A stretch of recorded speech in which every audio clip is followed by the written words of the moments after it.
What's up, Cardinal Nation? Steve Leslie, ysnlive.com, your home for Canfield High School football. Coach's Corner Week 6, sponsored by Coca's Pizza. They are proud to be the home sponsor for Canfield football all season. You can watch the Boardman game Friday night on ysnlive.com or head on over to Coca's. I know he's had good turnouts for every Friday night game over at Canfield. Joined again by Coach Pavlansky. Coach, thanks for joining us. Great to be here again, Steve. Appreciate all your support. It's hard to believe I'm saying week 6. That it seems like we just talked for the opener. Now we're in week 6. Enjoy talking with you. Was at the studio, Coach. I have a little seniority at the studio. I get to pick the games I want to watch. So, of course, I picked your game to watch, and it's pretty much all we talked about last week about Chaney, their physicality, their athleticism. But I thought your kids did a great job of, number one, staying in the ball game in the first half. And number two, I talked with Nick earlier, an offensive lineman. I thought your offensive line took over that game in the second half. I totally agree with you, Steve. I'm just proud of our kids. We knew it was going to be a playoff football game. There's no doubt about that, and it certainly was. It didn't disappoint us. Chaney's a heck of a football team. I have no idea how they're 1-4. But they're going to be a tough out in our region. But credit our kids and down 13-7 at halftime to hang in there, go in and, talk about the first half and make a slight, some slight adjustments and come out second half. And, we really put that game on our offensive line and our defensive line to get after, the Chaney guys and, make sure there was another big play like there was in the second quarter that put Chaney up. And, we had the ball 5 times in the second half, scored 4. And our defense only gave up 1 score. And out of the 5 times Chaney had the ball. So we're real pleased with that. Yeah, there's no question. I thought both sides of the ball on the line of scrimmage was key. And the big thing for me watching it is you kind of eliminated the big play from them, which got you in the first half. That's a sign of a good team. And you have to be pleased with seeing them as you prepare for this playoff stretch. No doubt. The schedule we play prepares us for the playoffs. We get a lot of different offenses, defenses that we're looking at. You play a lot of speed team like Chaney. That can only help you in the long run. And, as we move on, we're real pleased with our kids' progress, but certainly we've got to get a lot better. Well, we're with Coach Pav, Coach's Corner, sponsored by Coca's Pizza. He is the best and a proud sponsor of Canfield Athletics. We'll have the game Friday night, ysnlive.com/Canfield. Coach, I talked with Nick. The Boardman Spartans are coming to town. We talked a little bit off air last week. Boardman's a different football team than they were earlier in the year. Absolutely, they are. They've got, their quarterback back in Jason Treveri. Right. That allows their best athlete in Terrence Thomas to go out and play a wide receiver. In the first 4 weeks of the season, they played Terrence at quarterback, so they can get into a wildcat anytime they want to. And when the ball's in number 4's hands, you just got to hold your breath. Yeah, he's a pretty electric player. Is there a big difference for your football team in preparation with Jason going to be the quarterback and moving him around? Or are there lots of different things, I'm sure, and watching film, a lot of different things that you have to prepare for them for? Well, there's certainly not a one-person team, that's for sure. But we better know where number 4 is at on the football field, offensively and defensively. Defensively, he makes a whole heck of a lot of plays at corner, and they'll play him to the strong side, to the short side, on your best receiver. And, we've got to make sure we locate him. And obviously offensively, he lines up at quarterback. He'll line up in the slot. He'll line up far out wide. We've got to be able to mark him. And once again, he's not their whole team. Jason throws a nice ball as he did last week against Mooney. And they've got 2 other wideouts in Anthony Hightower and Cam Johnson, I believe his name is. And those guys are as electric as anybody Chaney had. And you get to the backfield with the Horror kid. That's just a tough runner. And he's your typical. Yeah, he's your typical Boardman runner. And then I remember we talked last week on the coaches show. You called in, and that's another one of the games I watched. 2 special team kick returns for touchdowns. We've talked special teams. I'm sure a little emphasis on their return game for sure. Absolutely. We've got to do a tremendous job on special teams this week. We lost the hidden yardage battle last week by 86 yards to Chaney. Fortunate to win the game. That can't happen Friday night if we want to come out on top. I can tell you that bothers you a little bit when you lose the special team battle. I love it. Old school coach, that bothers Coach Pav. Absolutely, it does. That's 1/3 of the game, and those plays, that one play flips the field more than any other play. Yeah, when you look at their game last week, those two plays against Cardinal Mooney turned that whole football game. Really, until Absolutely Jason did. started to throw the ball. So we're with Coach Pav. Always a pleasure. Coach's Corner, sponsored by Coca's. We'll have the big rivalry, the 224 rivalry. How special is this rivalry between you and Boardman? It's been neat the last 5 years. Getting back into it, playing Boardman right down the road, and anytime you play somebody close to home, it's a neat feeling. It allows, up until this year, allows the communities to get together, the student bodies to get together, and have some fun with it. And so it's turned into a pretty good rivalry in all sports, but certainly in football. Well, it'll be another great game for sure. Before we talk about the playoffs, Coach, I have to ask you. I do it every week. You're the biggest key for your football team to get win number 6 and finish the regular season undefeated. We have to know where number 4 is at on the football field. He got the ball in his hands. We've got to be able to tackle him. He's as an electric football player as we've seen all year long. Defensively, we've got to be able to stop their run. With Jason back now, they certainly want to throw the football, but if they can run it too, then we're in deep trouble. Stop the run, know where 4's at, and then control the game again offensive line-wise like we did in the second half against Chaney. And obviously it comes down to special teams. You got to win that hidden yardage so your offense doesn't have to go as far for a touchdown, and you're making their offense drive the field.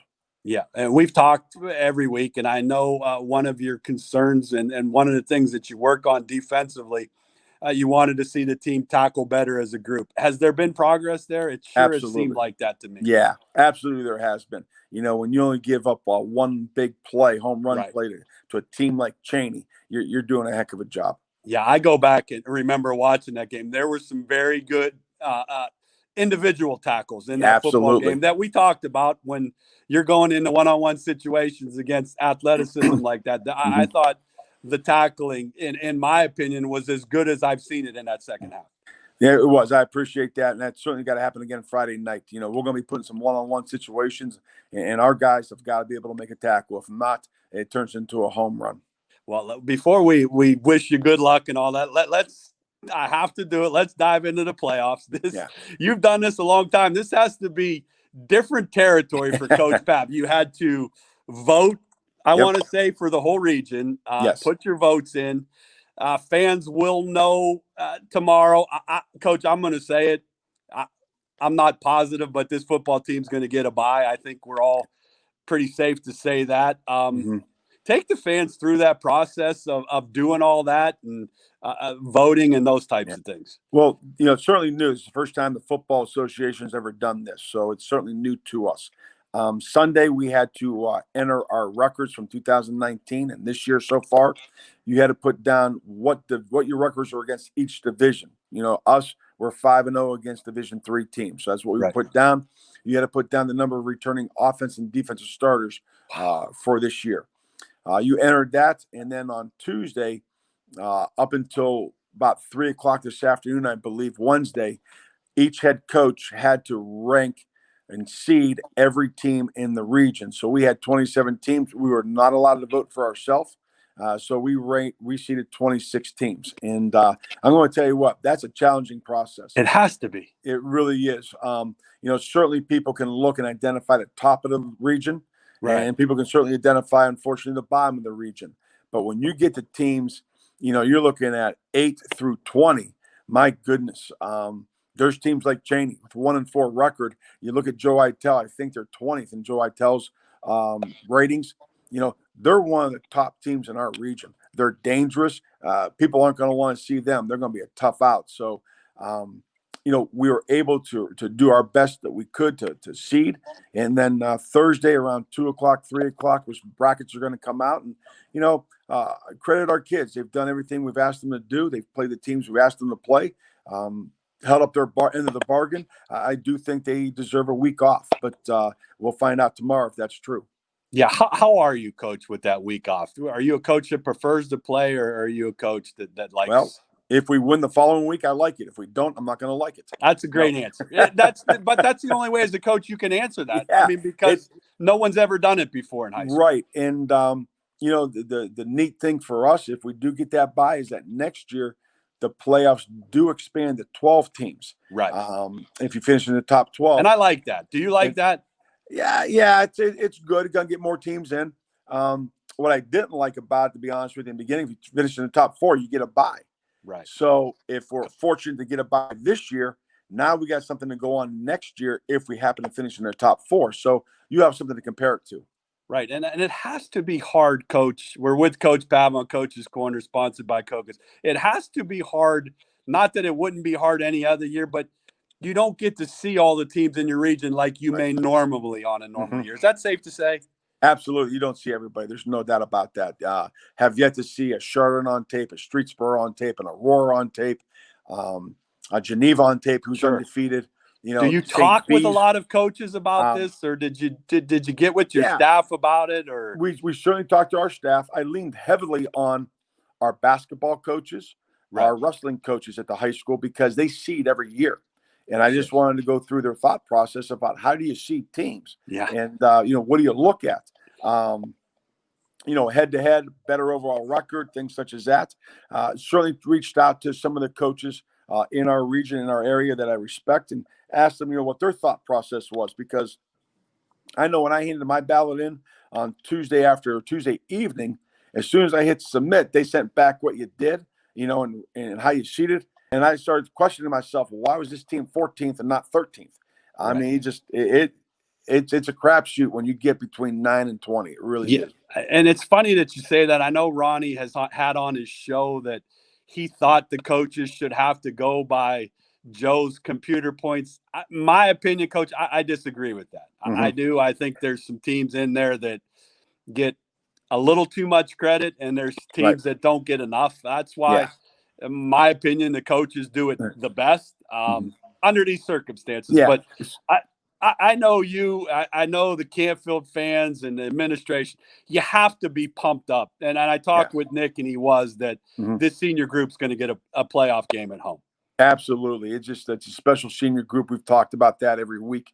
And, as far as being unique, if it was a 10-game season, then I would say you go by Joe Itel and the point value. But being a 6-game season, you got a team like Akron Bookville, who traditionally is pretty good, has only played 1 game so far. So that's not fair to them. Yeah, and I look at, like some other divisions and regions, like a Kirtland's 5 or 6 in that computer ranking, and that's a good football team. So I think the coaches will do it best, my opinion. We thank you for sharing some of that stuff with us. Next week we'll get together Wednesday night with another player and yourself, and get into what we will know who you will play the winner of, which is a good thing. And I'm just going to leave it at that, because it's uncharted territory for you on what your football team does. I don't, that's Canfield's own personal preference. And that's how I'm going to leave that one. So I appreciate that. We appreciate you sharing that information. It had to be hard. As a head coach, that's another responsibility that you're not used to having. That certainly was another responsibility. It's one I'm gladly to give up next year. Yeah, I have to agree with you on that. But, I've appreciated this regular season with you. We're proud to be a part of your football program. Again, those seniors that you have given me every week, Coach, think highly of your coaching staff, yourself, and all the kids that they play with. Nick was awesome, and the O-line coach with him and Morchak. I know coaches and O-line coaches get that credit, because I busted Nick's chops and said, the Samarones and those guys get all the glory, but without a good offense and defensive line, good football teams don't win. You're so right, Steve. It doesn't matter who you give the ball to if nobody's blocking for them. If you're not blocking it, you're not going very far. Right. But I wish you the best of luck. Let's go beat the Spartans. We'll get together with you and a player next week, talk some playoffs, and again, keep doing what you do. You represent our area very well, and we look forward to covering a nice long stretch of playoff runs for the Canfield Cardinals down the future here. Thanks, Steve. Appreciate your time and your support of Canfield football. All righty. Have a good night, Coach. Get some rest. It's only Wednesday. All right, sir. Have a good night. You too.